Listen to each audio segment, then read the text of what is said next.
jeśli wobbler trochę za blisko leci, a dobrze pracuje, to można go trochę dociążyć mu kotwiczki takim kawałkiem ołowiu albo śruciną. Nie wiem, jak mi to teraz wyjdzie nad wodą. Tak to sobie robiłem w domu. Nie wiem, czy mi się to w ogóle uda.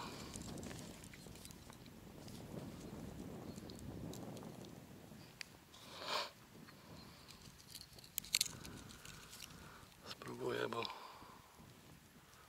nie mogę dorzucić. A chciałbym tam sięgnąć trochę dalej do tego bolenia, co tam chodzi.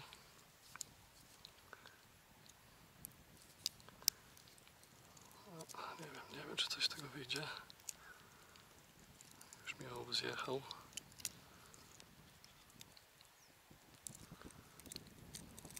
No dobra. Trochę się udało nawinąć.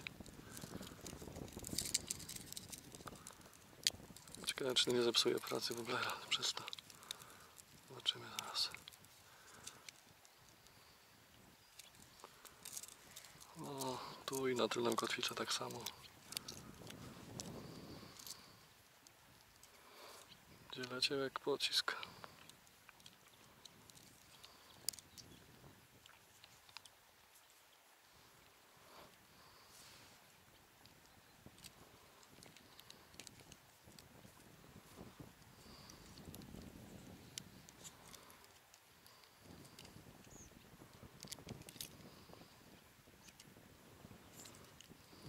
No i dobra. Chwila prawdy.